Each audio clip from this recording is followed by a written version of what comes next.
editora de Vencejo pues está enferma, tiene gastroenteritis y entonces yo soy el que la sustituye, ¿no?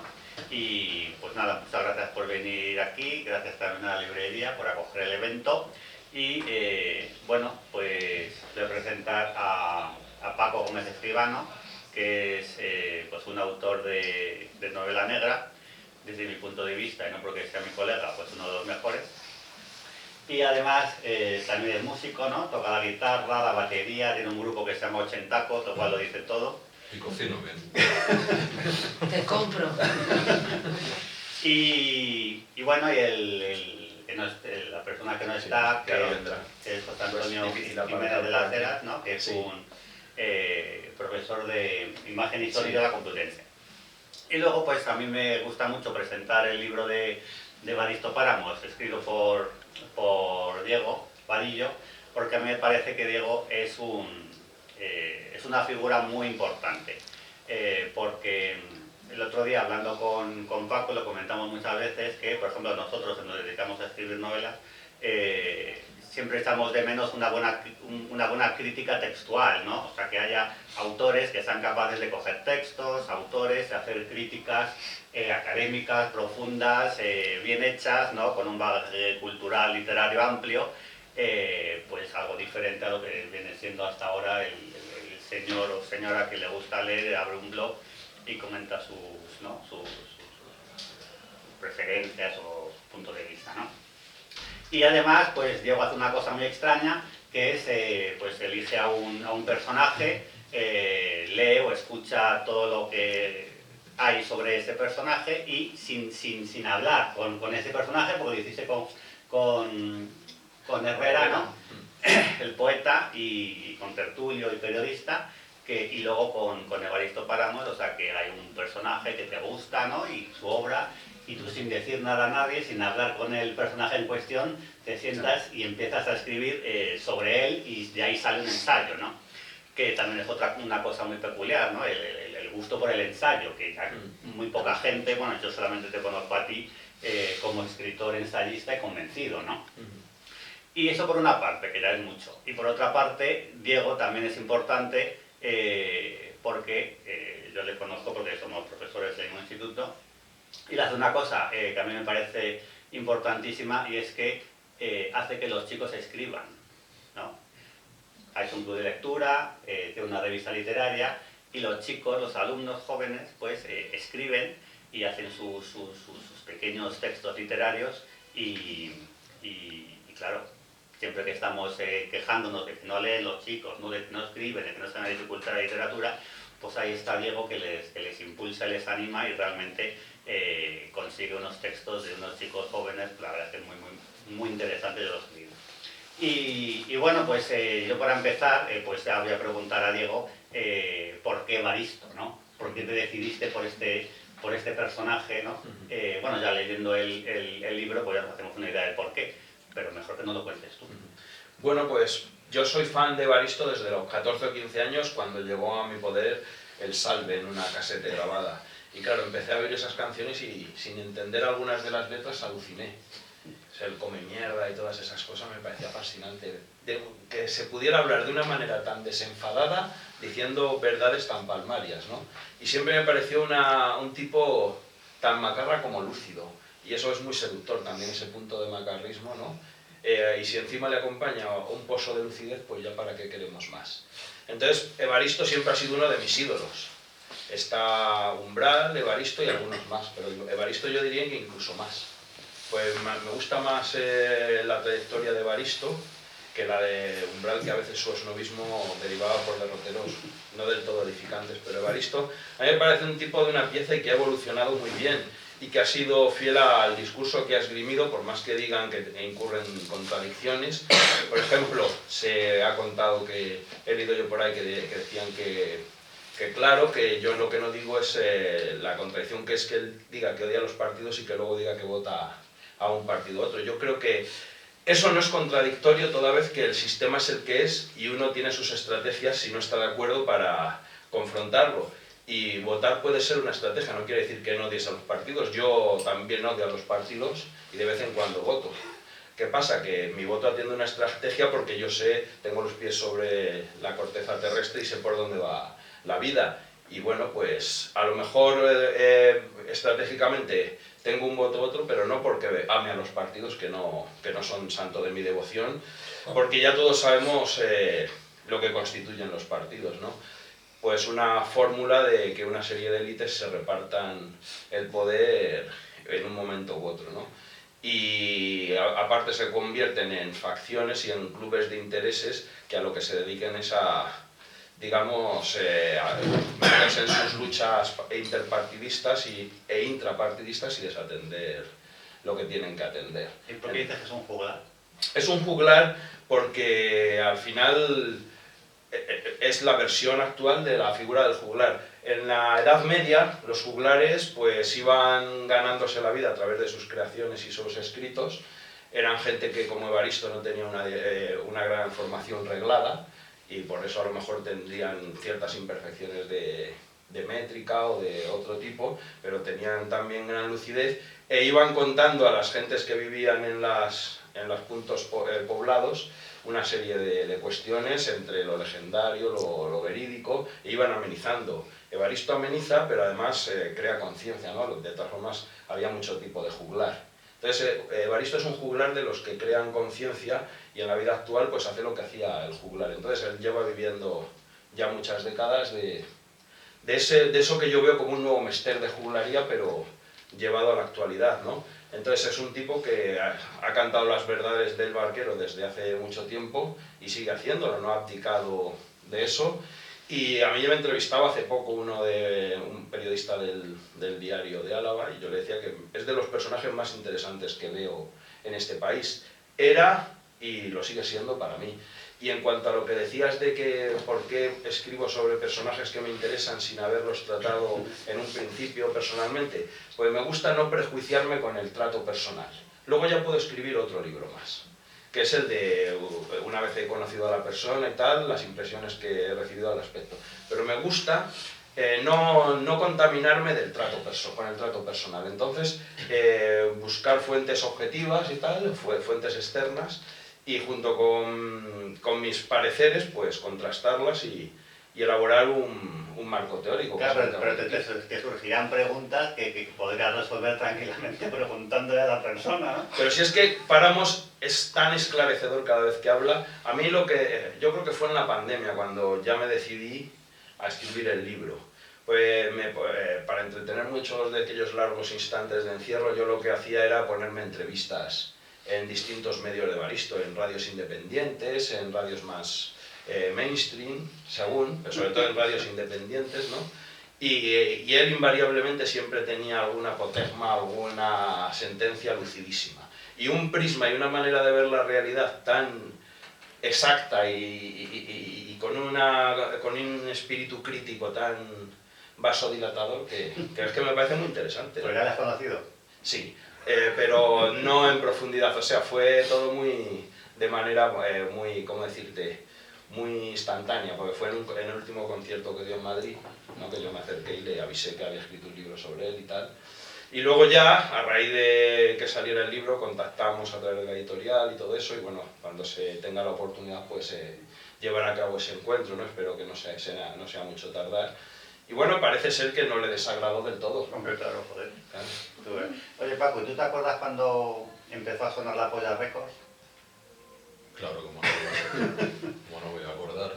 Yo me acuerdo que por contexto y por edad, pues yo venía de Leño, de Barning, de Costa Peña, y claro, cuando empezó a sonar esto, dije, bueno, esto es la hostia, ¿no? Y tal, y claro que me acuerdo.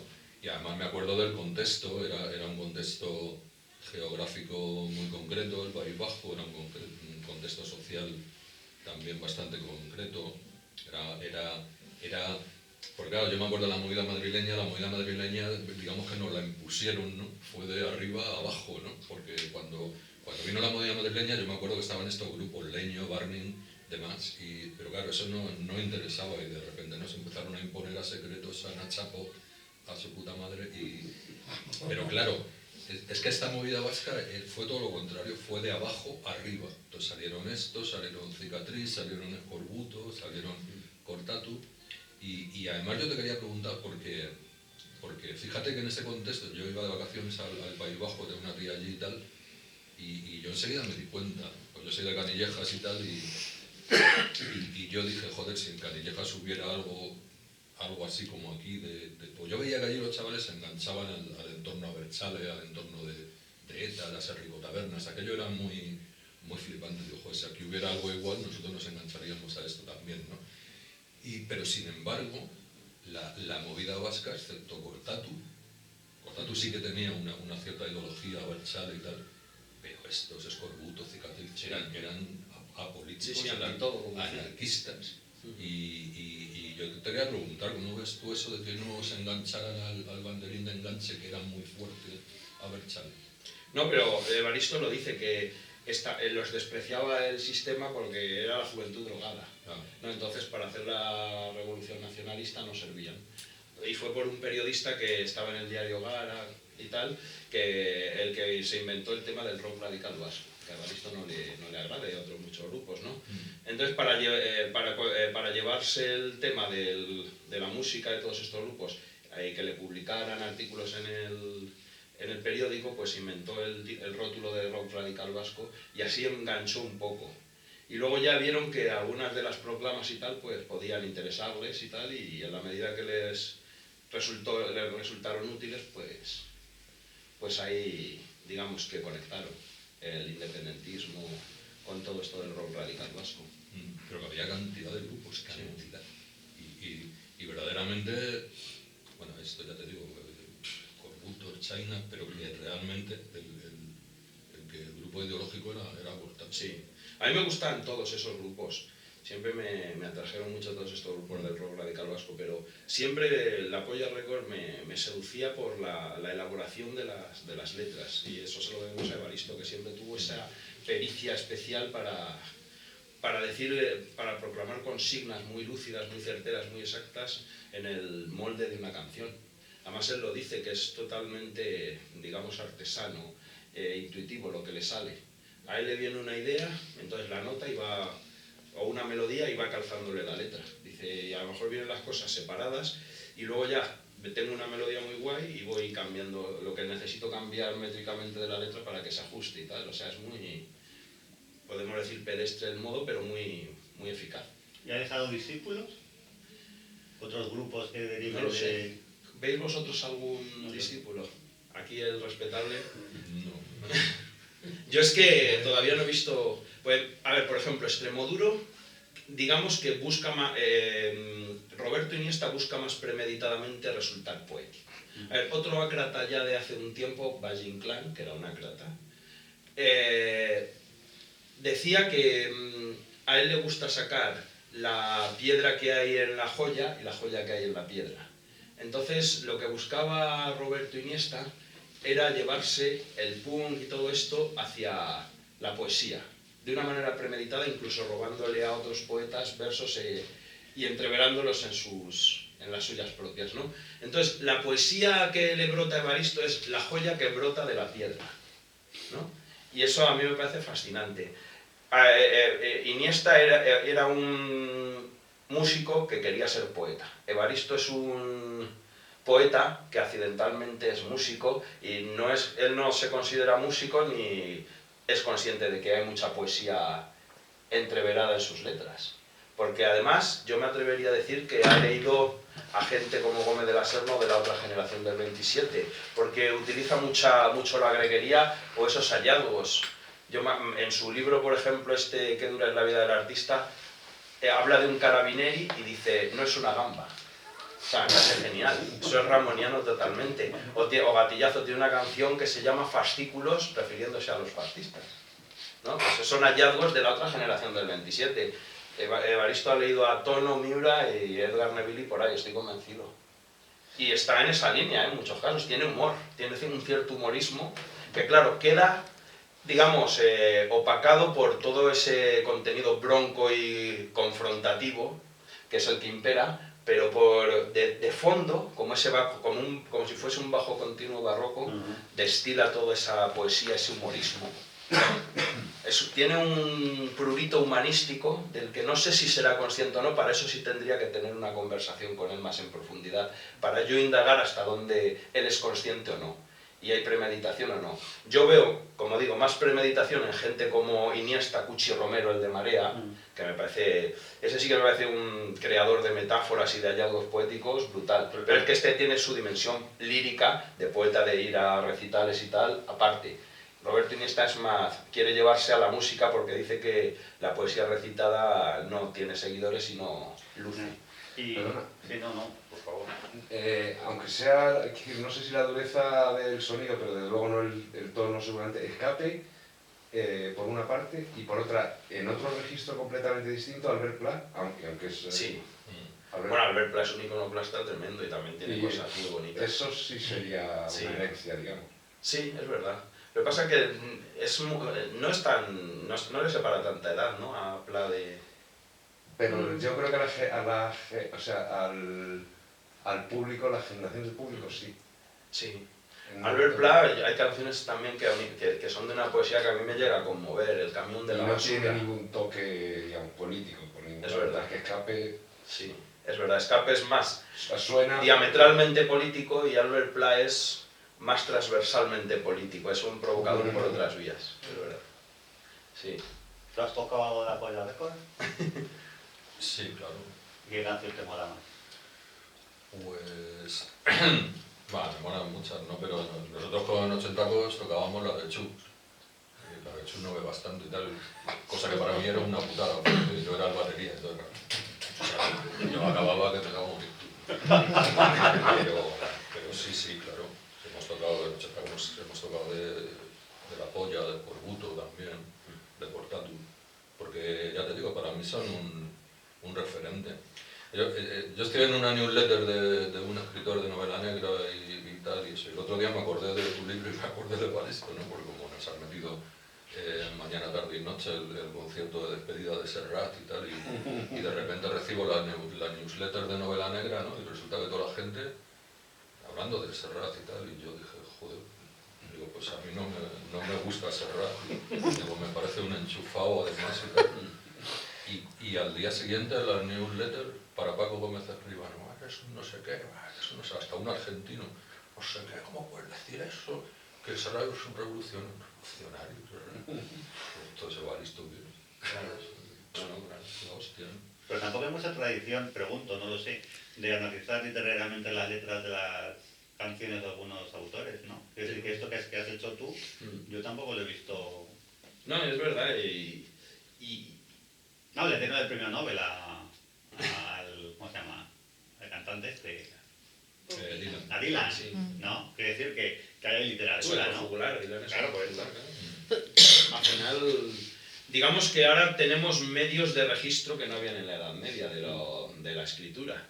Si no, a lo mejor muchos juglares tendrían muchos libros publicados y tal. Bueno, tú aquí en el Es libro... poesía de tradición oral, pero que está registrada. Sí, pero tú aquí haces una pirueta que a ver si nos explicas, porque empiezas diciendo que este señor es un popular y acabas pidiendo para Evaristo Páramos un sillón en la RAE. Pues sí. ¿Qué podría aportar? El lenguaje, el habla viva de la calle, ¿no? Y de unas determinadas realidades a las que él es sensible. Y viendo lo que hay por ahí metido, este señor podría incluso darle vidilla a la institución, aunque claro, él es punk y no iría. Porque esa es otra. Leía yo hace poco a Carlos Granés en El puño invisible, que me parece una obra monumental y siempre la defiendo. Lo que pasa es que tiene ese sesgo liberal del autor y al final defenestra todo aquello que historia perfectamente porque él hace un recorrido histórico por la vanguardia, desde el cabaret Voltaire, Zara y todos estos, hasta el movimiento punk y el 15M, ¿no? Y entonces habla de que el movimiento punk ya partió de una idea comercial y que por eso lo acabó fagocitando el capitalismo y que hoy en día es parte del folclore londinense, el punk y con cresta. Puede ser, puede tener parte de razón, pero en España pasa como con el heavy, que el heavy siempre se ha llevado hacia la izquierda, igual que el punk.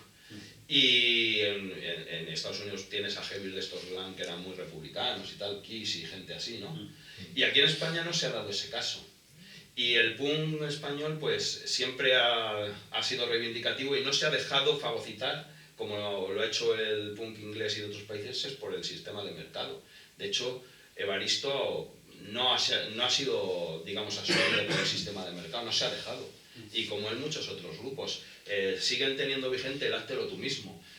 Siempre acabó mal con discográficas y eso que eran independientes, nunca ha estado en un gran sello, y como en muchos otros grupos, ¿no? Digamos que no se han integrado en el Star System. Y es porque tenían una conciencia política muy clara, cosa que no ha pasado, por ejemplo, con los Sex Pistols o con otros grupos, a los que por otro lado Evaristo admira mucho y que, digamos, que fueron los que le marcaron una vía a seguir. Pero yo creo que sí, que la idiosincrasia, sobre todo el punk que viene de Euskadi y que era, digamos, la capital del punk en España, pues para los punks que luego surgieron en Madrid y tal, eran un referente. La capital del punk estaba en Euskadi, ¿no? ¿Y tú con qué edad conociste a Poira Records? Pues ya te digo, 14, 15 años en la EGB, que me dejaron el cassette de Salve y aluciné. Y ya fui yo incluso indagando a ver qué quería decir esta cosa y esta otra. Pues había cosas que yo las entendía, las escuchaba de una manera y pues la vocalización y el sonido sucio de la cinta no me dejaban algunos vocablos discernidos correctamente.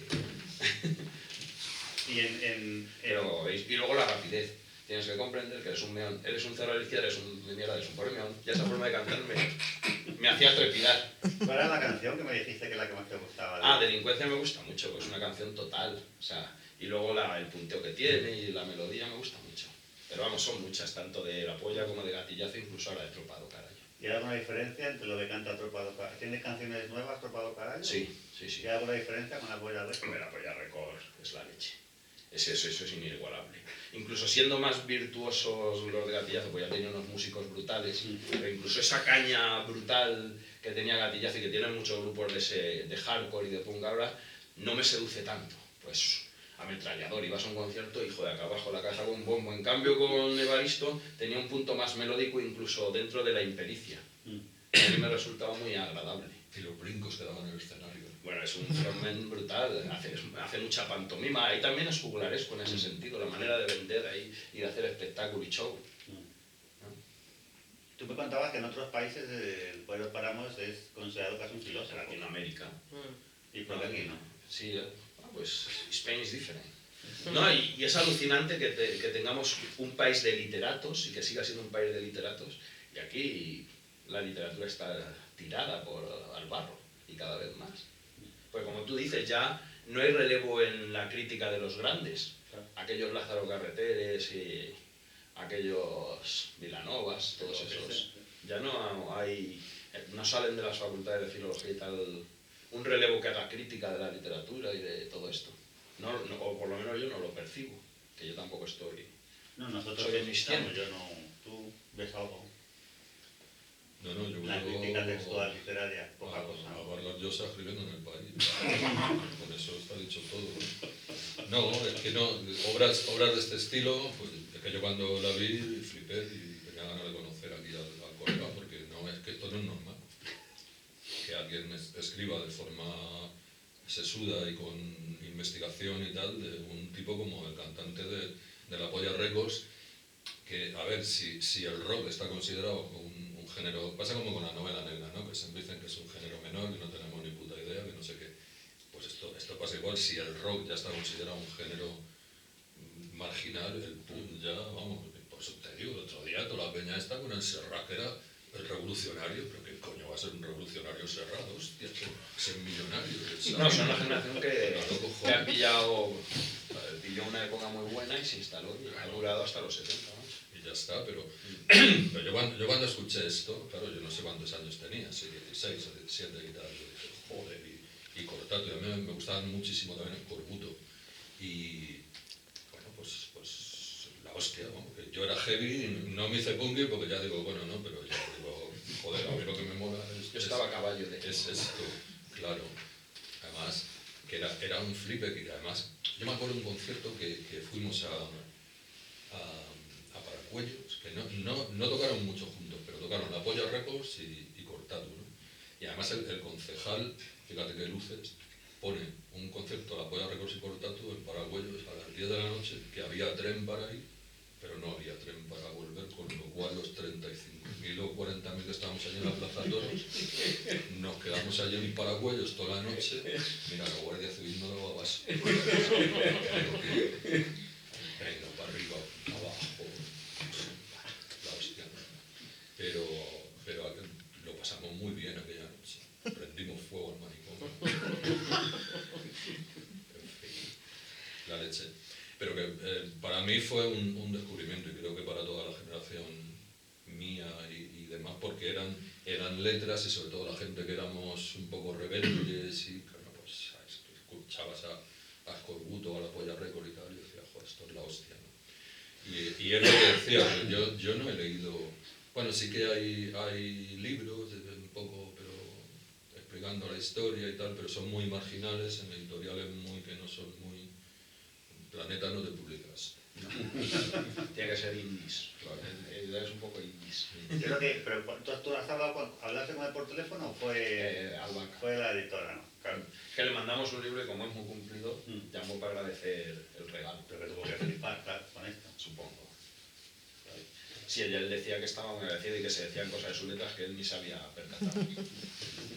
Y luego es que él también, cuando le dicen que es un profeta y tal, no le gusta. Pues en el punk existe eso de fóllate al líder, ¿no? Que por eso sube mucho la gente ahí a reventar un poco y en medio de la canción a cantar y todo eso, ¿no? Entonces él dice que él no ha inventado la pólvora, ¿vale? No, pero digamos que has trasladado determinados mensajes de una manera muy filosa, ¿no?